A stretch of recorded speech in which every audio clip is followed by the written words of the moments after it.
بسم اللہ الرحمن الرحیم۔ ارے حاجی نام اللہ صاحب نے سوال کیا کہ دی میسج فلم اور یہ جو فلم حضرت یوسف علیہ السلام کے حوالے سے بنائی گئی ہے اس فلم کا دیکھنا کیسا ہے، کیونکہ اس فلم کو رمضان المبارک میں بطور خاص یہ کیبل والے جو ہے نا وہ چلا دیتے ہیں، مختلف علاقوں میں چلاتے ہیں، تو یہ ذہن میں رہے کہ اس طرح کی فلمیں بنانا اور اس طرح کی فلمیں دیکھنا دکھانا جو ہے یہ سخت حرام ہے، سمجھا ہے نا۔ اللہ تبارک و تعالیٰ کے انبیاء کرام علیہ السلام کی عظمت اور شان کا جو معاملہ ہے وہ عام لوگوں والا معاملہ نہیں ہے، سمجھا ہے نا۔ ہاں، اس لیے کسی بھی بندے کو یہ کہنا کہ یہ حضرت یوسف علیہ السلام ہے، کہنے والا بندہ مرتد ہو جائے گا، اور جو بندہ اپنے آپ کو کہے گا میں یوسف علیہ السلام ہوں تو وہ بھی مرتد ہو جائے گا، سمجھا گیا مسئلہ۔ وہ گستاخ بھی ہے اور مرتد بھی ہے وہ، لہٰذا اس طرح کی فلمیں بنانا اور اس طرح کی فلمیں دیکھنا دکھانا سب حرام ہے، سمجھا ہے نا۔ میں نے ایک کتاب لکھی ہے پوری اس پر، دی میسج فلم اور ایمان کا زوال۔ ایک فلم بنائی تھی انہوں نے، اس کو عربی زبان میں بھی اس کو ڈب کیا گیا ہے اور اس کو الرسالہ کہتے ہیں، اس فلم کو میسج پیغام، اور الرسالہ عربی میں پیغام کو کہتے ہیں۔ تو وہ الرسالہ فلم جو ہے میں اس کے رد پہ لکھ رہا تھا اس وقت، تو اسی دوران جو ہے مدینہ منورہ جانے کا اتفاق ہوا۔ وہ ہمارے عزیز ہیں اسحاق بھائی، تو وہ مجھے ان کا ایک دوست تھا، وہ متوع تھا مسجد نبوی شریف میں، اس کے پاس لے گئے تو اس کے ساتھ بات ہوئی ایسے، تو اس نے کہا جی آپ کیا کرتے ہیں،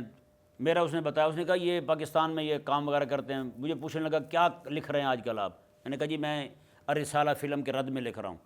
اس نے کہا رد میں کیوں لکھ رہے ہیں آپ، وہ تو اس فلم اتنی زبردست ہے، اور اس نے نعوذ باللہ یہ کہا کہ اس نے کہا میرا تو اس فلم دیکھنے کے بعد آقا علیہ السلام کے ساتھ عشق بڑھ گیا ہے، رسول اللہ علیہ السلام کے ساتھ محبت بڑھ گئی ہے میری، ٹھیک ہے نا جی۔ تو میں نے اسے کہا، میں نے پہلے کافی باتیں کی تو وہ سمجھنے کی طرف آ نہیں رہا تھا، وہ جو شیخ تھا عربی سعودی تھا وہ سمجھنے کی طرف نہیں آ رہا تھا۔ پھر میں نے اسے کہا، میں نے کہا جی آپ یہ بتائیں،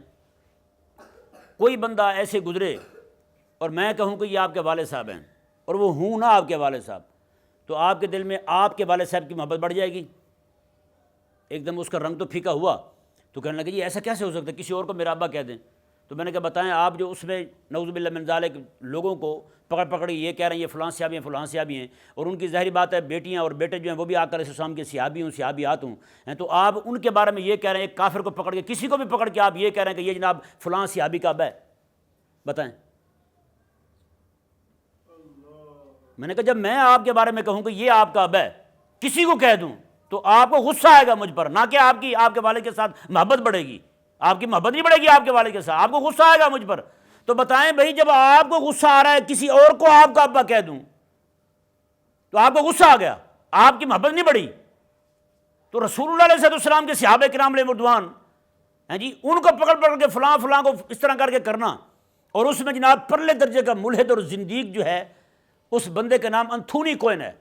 جی، ملحد زندیق پرلے درجے کا، اس کو پکڑ کے نعوذ باللہ من ذالک حضرت امیر حمزہ رضی اللہ عنہ کو کردار دیا ہوا ہے، بتائیں۔ ہاں جی، کہاں وہ سید الشہداء میرے آقا علیہ السلام جسے فرمائیں میرا بہترین چچا ہیں حضرت امیر حمزہ رضی اللہ تعالیٰ عنہ، جسے اسد اللہ و اسد الرسول کا لقب عطا ہو بارگاہ مصطفیٰ صلی اللہ علیہ وآلہ وسلم سے، ہاں جی، پکڑ کے جناب اس طرح کی بکواسیں کریں۔ تو یہ ذہن میں رہے بھائی، یہ والی اس طرح کی جتنی بھی فلمیں ہیں، اور دفع ہو کے حرام خورو، حرام تک ہی رہتے تم، کافر تو نہ ہوتے تم ہیں، باقی جتنی بد کرداریاں کر رہے تھے حرام تک ہی رہتے، کفر تک تو نہ آتے تم۔ اب یہ حرام کو چھوڑ کے کفر تک چلے گئے یار، نعوذ باللہ من ذالک، اتنی بھیانک، یہ آپ سمجھے کہ یہ آج تک تاریخ اسلام میں ایسا نہیں ہوا کہ کوئی بندہ کسی کو پکڑ کے کہے یہ یوسف علیہ السلام ہے، یہ موسیٰ علیہ السلام جا رہا ہے، بتائیں یار،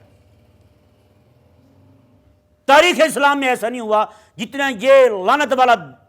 ماحول ہم دیکھ رہے ہیں، اور مزے کے ساتھ بیٹھے وہ لوگ دیکھ رہے ہوتے ہیں، فلمیں دیکھتے ہیں، یہ سارے کے سارے دیکھ رہے ہوتے ہیں۔ آج بھی ایک دوست نے پوچھا، کل جو ہے نا یہ کل اور آج جو ہے نا 2-3 جگہوں سے مجھے فون آ چکے ہیں، یعنی کہ اس کا مطلب یہ کہ مختلف مقامات پہ دکھائی جا رہی ہے یہ فلم۔ تو کوئی بھی بندہ مسلمان جو ہے ان فلموں ڈراموں کے قریب نہ جائے۔ سچی بات ہے، گناہ کی محبت جو ہے نا بندے کو کفر تک لے جاتی ہے، میں ایسے نہیں کہتا تھا، گناہ کی محبت بندے کو کفر تک لے جاتی ہے۔ بندے عام ڈرامے دیکھتے تھے، اب جناب ان فلموں میں پڑ گئے ہیں، دھڑا دھڑ دکھائی جا رہی، کہیں بھی دکھائی جا رہی ہے تو آپ میں سے ہر بندہ جو ہے وہ کان کھول کے سنے، کوشش کرے اس کو بند کروانے کی، جس طرح مرضی زور لگانا پڑے اس طرح کی تمام فلموں کو بند ہونا چاہیے۔ سمجھ آ گیا مسئلہ؟ اللہ تبارک و تعالی ہم سب کو سمجھنے کی توفیق عطا فرمائے۔